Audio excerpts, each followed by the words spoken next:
पनि नेपाल घुम्न आएको है, राम्रै थियो। इलाम जहाँ सबै ठाउँ घुम्यो, राम्रो लाग्यो, एकदम रमाइलो छ। अब यता जनकपुरतिर घुमेर अनि धनगढीतिर जाने हो। आंटी जी आप? हम है, ये हमारी सासू माँ है, ये हमारी आंटी है और ये हमारी फ्रेंड है और ये हमारा बेटा है। Alright guys, so it is time for me to check out from this room and I am sharing with these ladies here. So it's really early. It's around 6:30 a.m. right now. I'm gonna take a walk to the temple from here, and from there I'm gonna go to Nagarkot, where I'm gonna go for paragliding. So I'm super excited for that. And wish me luck because it is my day too. नमस्ते दोस्तों, कैसे हो? आज मैं आप लोगों को मेरे ब्लॉग का दूसरा दिन दिखाने वाली हूँ क्योंकि मैं इंडिया से पहुंच गई हूँ नेपाल और नेपाल में काकरविटा होते हुए मैं पहुंच गई हूँ जनकपुर। जनकपुर में एक रात गुजारने के बाद आज सुबह मैं जाने वाली हूँ वहाँ की सबसे बेहतरीन जगह जो कि है जनकपुर धाम, और वो जगह है धनुष डिस्ट्रिक्ट के अंदर। ये जगह सिर्फ आध्यात्मिक रीजन के लिए ही नहीं बल्कि कल्चरल टूरिज्म के लिए भी काफी फेमस है। ये हब है नेपाल दर्शन का क्योंकि काफी लोग यहाँ पर आते हैं माँ सीता देवी का जन्म स्थान देखने के लिए, और ये 12वीं सदी से बनाया गया है। ये मिथिला राज्य मिथिला नगरी के नाम से पहले जाना जाता था। और अगर मैं आपको सीता माता के जन्मभूमि के बारे में बात करूँ तो उनका जन्म हुआ था सीतामढ़ी में, जहाँ पर उन्हें भूमि में से निकाला गया था राजा जनक के द्वारा। इसके बाद उनका पालन पोषण और उनका जो घर है वो जनकपुर में हुआ था क्योंकि जनक राजा और उनकी पत्नी माता सुनैना देवी उनको वहाँ पर लेकर आए। Janki Dham it is guys. I reached. Beautiful. हालांकि उनका रियल माता भूमि माता है क्योंकि उनको ज़मीन में से निकाला गया था हल बोते वक्त राजा जनक के द्वारा। और अगर मैं उनकी बहनों की बात करूं तो उनकी सगी बहन उर्मिला ही थी और उनके कजिन्स जो थे वो है श्रुतकृति और मांडवी। उन दोनों के बारे में, उन तीनों के बारे में मैं आपको अगले व्लॉग में बताऊंगी। और अगर मैं मिथिला नगरी की बात करूं तो वो त्रेता युग से शुरू हुआ था जहाँ पर जानकी मंदिर बनाया गया है आज के डेट में, और ये जगह आता है साउथ सेंट्रल नेपाल के अंदर। इस जगह को सिर्फ जानकी धाम के लिए ही नहीं बल्कि सिटी ऑफ पॉन्ड्स के लिए भी जाना जाता है क्योंकि इस शहर में काफ़ी सारे तालाब बसे हुए हैं आज तक, और वहाँ पर मिथिला आर्ट्स की काफ़ी चारों तरफ जो है आपको दिखने को मिलेगा, जिससे कि हमें बहुत अच्छा फील होता है कि हाँ इंडियन कला जितने भी है सारे बहुत ही अच्छे तरीके से दर्शाया जाता है, खासकर मिथिला नगरी के जो आर्ट्स है, जो कला।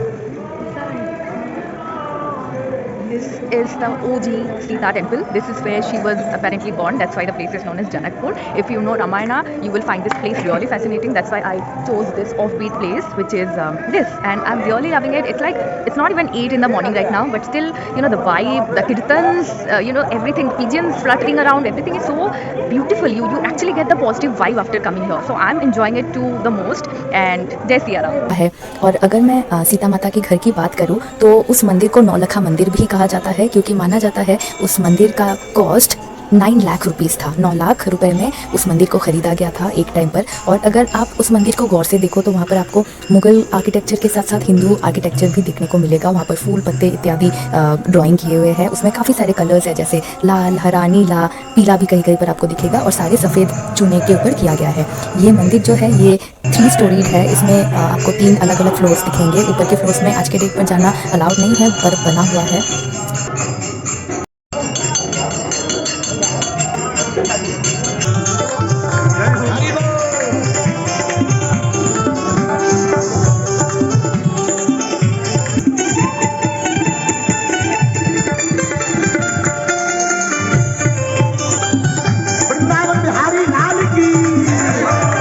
ये मंदिर स्टोन और मार्बल से ही बना हुआ है। आपको हर दम यहाँ पर भजन और कीर्तन सुनने को मिलेगा, और साथ ही साथ रामचरितमानस का भी पाठ होता है।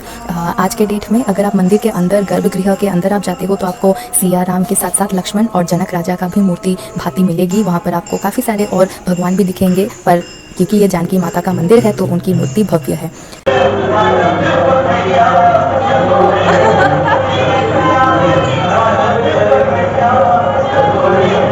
उन्हीं के साथ साथ आपको उस मंदिर में एक लाइब्रेरी, एक धर्मशाला जहाँ पर सारे साधु संत रहते हैं, उनके निवास के साथ साथ वहाँ पर उनका बाकी। What I'm liking most over here is there is no restrictions for photography or videography, but it's fun. You see, I can record, I can show you guys how beautiful everything is, and everyone is praising Jai Shri Ram.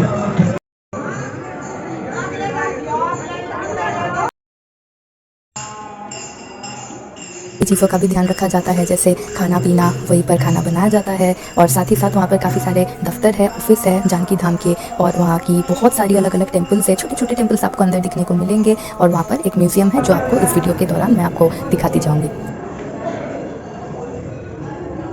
ये सबसे निचला हिस्सा है इस जगह का। ये भी एक म्यूजियम का हिस्सा है और यहाँ पर माना जाता है कि सीता मैया और राम जी के वस्त्र आभूषण वगैरह सब रखे हुए हैं, जैसे कि आप देख सकते हो। और मुझे उम्मीद है कि आप सब लोगों को ये वीडियो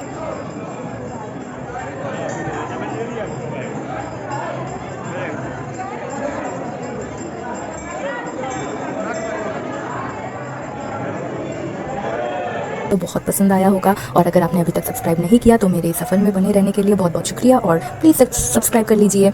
और भी वीडियोज़ आने वाले हैं आप लोगों के पास मेरे इस नेपाल सीरीज़ के। और जहाँ तक बात की जाए मौसम की, मौसम बहुत ही ज़्यादा सुहाना था। आप देख सकते हो मैं बहुत सुबह चली गई थी, काफ़ी ठंडी थी और मुझे बहुत मज़ा आ रहा था क्योंकि मैंने गर्म कपड़े भी मेरे साथ रखे हुए थे।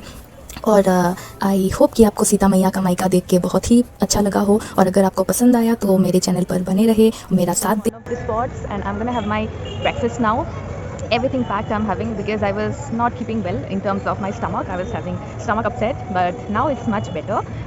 I am having all the electrolytes and whatever is required, and I hope my parents are not tensed because I wasn't keeping well at that time, but now I'm perfectly fine. And look at these beautiful places. Who will not be fine seeing this?